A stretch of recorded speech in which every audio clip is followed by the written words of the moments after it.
بسم اللہ الرحمن الرحیم نحمدہ و نصلی علی رسولہ الکریم اما بعد۔ سود اور اس کی مروجہ شکلوں کا پہلا حصہ آپ نے ملاحظہ کیا۔ اس دوسرے حصے میں ہم سود کی ان تین قسموں میں یعنی کہ ربا القرض، ربا الفضل اور ربا النسیہ، ان میں فرق بیان کریں گے، اور ساتھ میں سود کی مروجہ شکلوں پر کچھ بات رہ گئی ہے، اس کو ہم پورا کریں گے۔ اچھی طرح سمجھ لیں اور غور سے سماعت فرمائیں۔ ربا القرض جو ہوتا ہے، نام تو اس کا ہے کہ قرضے کا سود، قرض والا سود، لیکن چاہے آپ قرض لیں کرنسی کا، مثلا پاکستانی کرنسی 100 روپے دی اور مقابلے میں 102 روپے لی، جس طریقے سے یہ سود ہے، اسی طریقے سے اگر کوئی آدمی کرنسی کی خرید و فروخت کرے، یعنی کہ 100 روپے بیچ کر اس کے مقابلے میں 102 روپے لے، تو یہ بھی سود ہے۔ یعنی ربا القرض کے اندر چاہے معاملہ قرض کا ہو چاہے خرید و فروخت کا ہو، لیکن اسی ملک کی کرنسی کی خرید و فروخت ہو، دونوں صورتوں میں وہ ربا ہے اور دونوں صورتوں میں سود ہے۔ جبکہ ربا الفضل کے اندر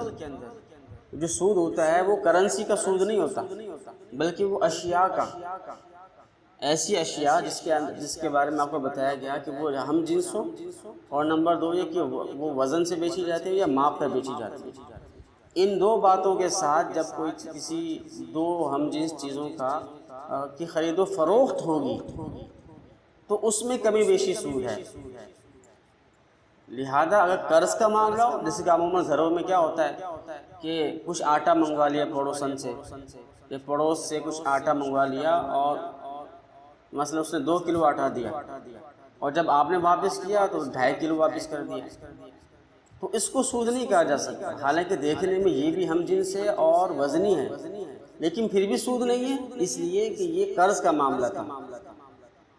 2 ٹماٹر لیا آپ نے اور بدلے میں 3 ٹماٹر واپس کر دیے، حالانکہ ٹماٹر ہم جنس ہے اور وہ وزنی ہے۔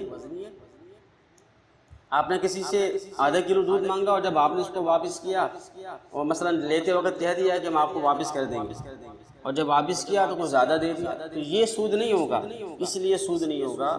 کہ یہ آپ نے ان چیزوں کو قرضے کے طور پر لیا ہے، ادھار لیا ہے، اور واپسی میں جب آپ نے کچھ زیادہ یا کم کر دیا تو اس میں وہ سود نہیں کہلائے گا، لیکن زیادہ ہی دینا چاہیے، کم تو نہیں دینا چاہیے، یہ تو دھوکہ ہو جائے گا۔ تو جب واپس کریں تو زیادہ ہی دیں، تو وہ سود نہیں ہوگا۔ سود اس وقت بنے گا جب باقاعدہ خرید و فروخت ہو، تو اس میں سود بنے گا۔ تو یہ اچھی طرح بات سمجھ لیں کہ ربا القرض کے اندر چاہے قرضے کا لین دین ہو چاہے خرید و فروخت ہو، ایک ہی ملک کی کرنسی کی، وہ دونوں صورتوں میں سود ہے۔ اور ربا الفضل کے اندر سود اسی وقت بنے گا جبکہ خرید و فروخت کا معاملہ ہو، قرض کا معاملہ ہو تو سود نہیں بنے گا۔ جبکہ ربا النسیہ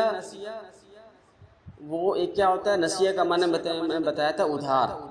وہ ربا النسیہ میں جو سود بنتا ہے وہ صرف ادھاری کی وجہ سے بنتا ہے، چیز کو معین، یعنی ایک طرف سے تو پیمنٹ ہو گئی لیکن دوسری طرف سے جو پیمنٹ ہے وہ ادھار ہے۔ ادھار ہونے کا مطلب یہ کہ وہ غیر معین ہے، تعین نہیں کی گئی، تو اس عدم تعین کو تعین نہ کرنے کو ہی اور ادھار کرنے کو ہی سود کہہ دیا گیا ہے۔ اچھا، اور ربا الفضل اور ربا النسیہ میں فرق سمجھے۔ ربا الفضل اور ربا النسیہ میں فرق یہ ہے کہ ربا الفضل میں تو آپ نے دیکھا کہ 2 باتیں ہوتی ہیں، جنس بھی ایک ہوتی ہے اور دونوں وزنیہ یا کیلی ہوتی ہے، ماپ کر بیچی جانے والی ہوتی ہے۔ لیکن ربا النسیہ میں ان 2 شرطوں میں سے کوئی ایک شرط پائی جاتی ہے، دوسری نہیں پائی جاتی۔ مثلا یا تو وہ ہم جنس چیزیں ہوں گی لیکن وزنی یا کیلی نہیں ہوں گی، جیسے میں نے مثال دی تھی زمین کے ساتھ بے ہو رہی ہے، یا سامسنگ موبائل کی، یا کار کی 2 کاروں کے ساتھ بے ہو رہی ہے، تو ایک کار کی 2 کاروں کے ساتھ بے جائز ہے اگر ہم جنس ایک ہے، ایک سامسنگ موبائل کی 2 سامسنگ موبائل کے ساتھ بے جائز ہے، جنس ایک ہے، تو یہ جائز ہے، لیکن اس میں دوسری چیز جائز نہیں ہے، یعنی کہ ادھاری اور تعین نہ کرنا یہ جائز نہیں ہے۔ اور دوسری طرف کیا ہے، دوسری طرف یہ ہے کہ اگر جنس ایک نہ ہو لیکن وہ چیز وزنی یا کیلی ہو، جنس ایک نہ ہو لیکن دوسری طرف سے مثال کے طور پر 10 کلو گندم ہے، اس کو 14 کلو جو کے بدلے میں ادھار بیچ دیا، تو یہ ناجائز ہے۔ اب دیکھیں گندم الگ ہے اور جو الگ ہے، جنس الگ الگ ہے، جنس الگ الگ ہے، لیکن اس کے باوجود اس میں سود اس طریقے سے ہوگا کہ اگر تو نقد آپ نے دیا، 10 کلو گندم نقد دیے اور اس نے مقابلے میں 14 کلو جو نقد دیے، تو یہ تو سود نہیں ہے۔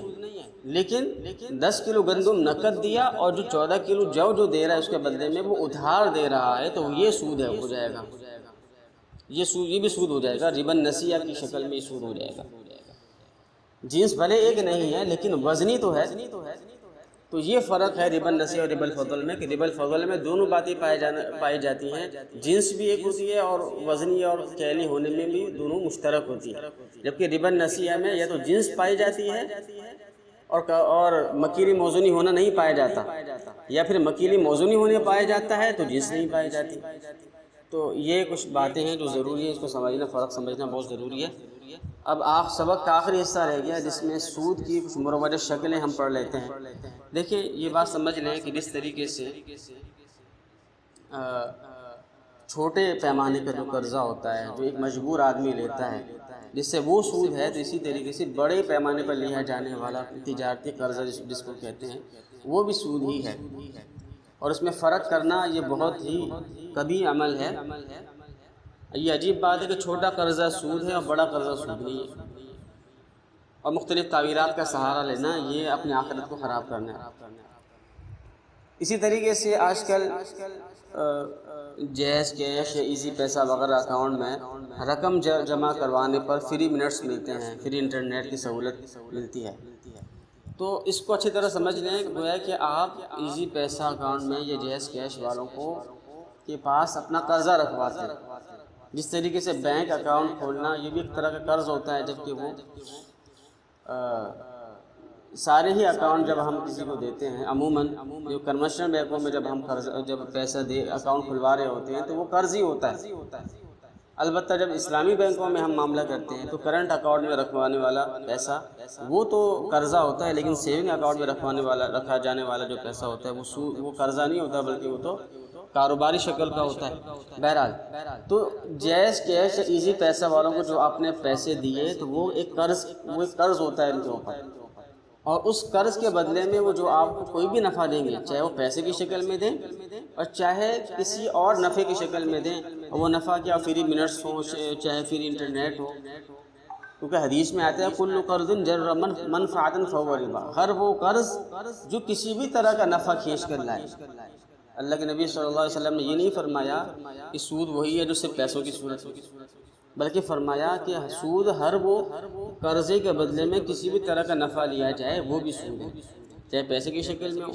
چاہے کسی اور نفع کی شکل میں ہو۔ تو اب یہ فری منٹس، فری انٹرنیٹ، یہ پیسہ تو نہیں ہے لیکن ایک سہولت ہے، وہ ایک نفع ہے، تو یہ بھی کیا ہوگا؟ سود ہوگا۔ ہاں البتہ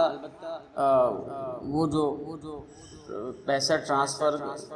کرنے پر آپ جب بل بھرتے ہیں، جیز کیش سے اسی پیسے سے بل بھرتے ہیں یا رقم ٹرانسفر کرتے ہیں یا کوئی چیز خریدتے ہیں، اس کے بدلے میں وہ ڈسکاؤنٹ دیتے ہیں یا اس کے بدلے میں وہ کیش بیک دیتے ہیں، تو وہ سود نہیں ہے۔ تو یہ کچھ مسائل تھے،